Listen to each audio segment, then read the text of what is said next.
8:00 pa lang ng gabi nun nung may narinig akong ingay galing sa labas. Agad ko namang binuksan ang bintana para tingnan kung ano ang meron. Nung sumilip ako sa bintana ay may bagong lipat pala sa tapat ng aming bahay. Isang maedad na babae ang nakita ko. Tansya ko, siguro mga nasa 50 plus pa lang ito. Hindi pa kasi ganong katanda ang kanyang mukha. Habang tinitingnan ko siya sa labas, ay may napansin ako na kakaiba sa kanya. Para siyang aligaga at parang may hinahanap sa kanyang paligid. Pabalik-balik ito ng lakad sa labas ng bahay na uupahan niya.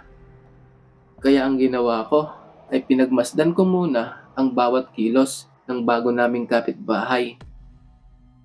Hanggang sa bigla siyang lumingon kung saan ako naroon. Nung nagkatinghinan kami, ay napansin ko na lumakas agad ang tibok ng dibdib ko. Nakakatakot kasi kung paano siya tumingin papunta sa akin. Nanlilisik yung mga mata niya na para bang gigil na gigil ito. Kaya ang ginawa ko ay mabilis kong sinarado ang bintana. Nakakatakot naman ang babae na yon. Sabi ko sa sarili habang naglalakad pabalik sa aking kwarto.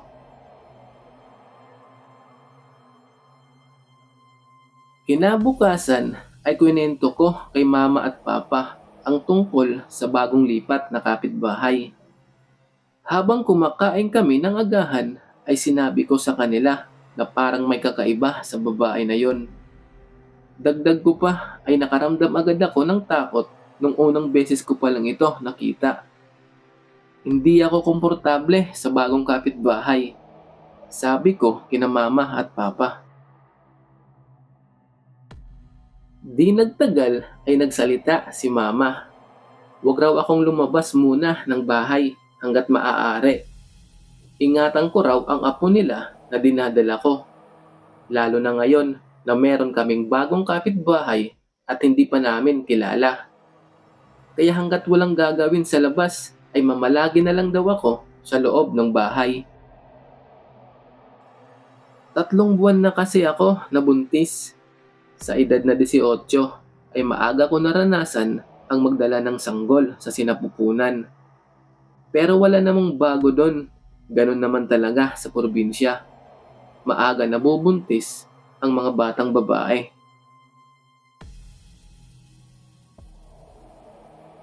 Isang gabi ay nagising ako mula sa mahimbing na pagkakatulog. May narinig kasi ako na kakaibang ingay galing sa bintana ng kwarto ko.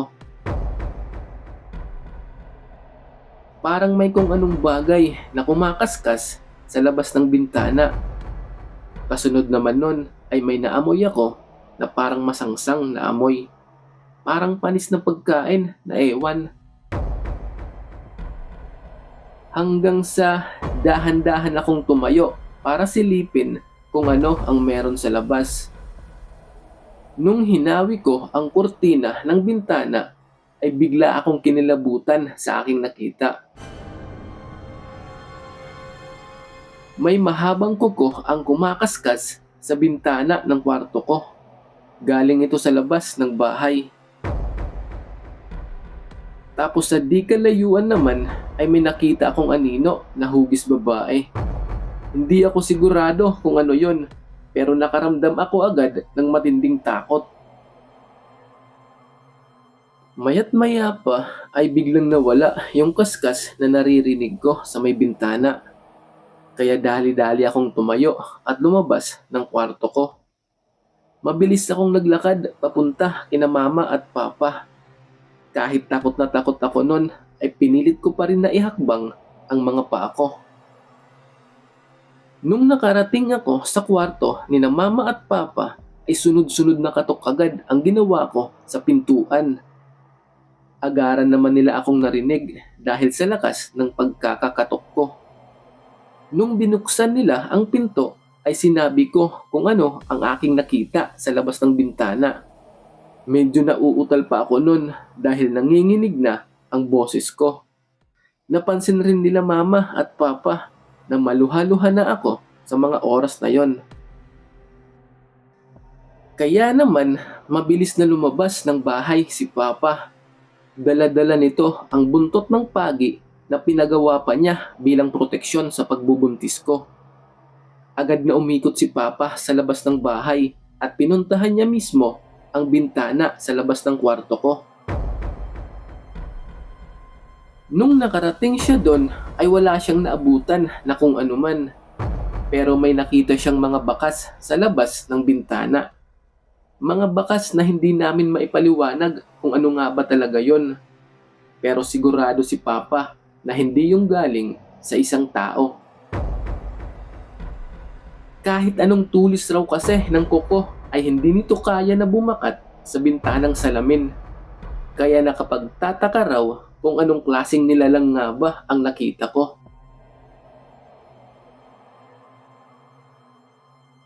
Matapos ang pangyayari na yon ay dun na ako natutulog sa kwarto ni na Mama at Papa.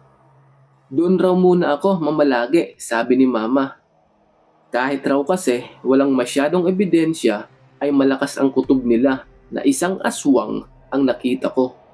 Pero yung malaking tanong sa amin ay kung sino ang aswang na yon. Hanggang sa bigla naming naalala yung bagong lipat na kapitbahay. Sabi ni Mama ay kakausapin niya raw yung may-ari ng paupahan. Sinabi ko rin kasi sa kanila na iba talaga ang pakiramdam ko sa bagong kapitbahay. Kaya hindi na nagdalawang isip pa si Mama at kinausap niya yung may-ari ng bahay paupahan. Sabi ng may-ari ay Crescencia daw ang pakilala sa kanya ng babaeng umupa sa bahay niya. Sa katunayan nga raw ay di niya gusto ang babae na yon. Pero hindi niya raw alam kung ba't di siya nakatanggi nung kinausap siya nito. Parang may kakaiba raw na nangyari. Parang na-hypnotize daw siya. Nung hinanap naman ni Mama yung bagong kapitbahay para kausapin ay wala na raw doon. Basta na lang daw umalis ito nang walang paalam.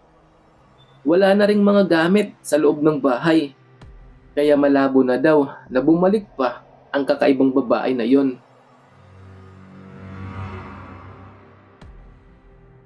Makalipas ng ilang buwan ay hindi na muling bumalik yung pinaghihinalaan namin na aswang. Siguro natakot yon sa buntot ng pagi ni Papa. Hanggang sa nanganak na lang ako ay hindi na ulit nagparamdam yung kapitbahay na yon. Sa ngayon ay 17 taong gulang na ang anak kong lalaki.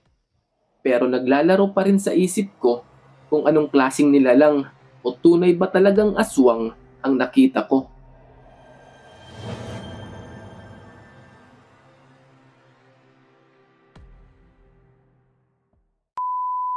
Kung nagustuhan mo ang kwentong ito ay huwag kalimutan na mag-subscribe. Salamat!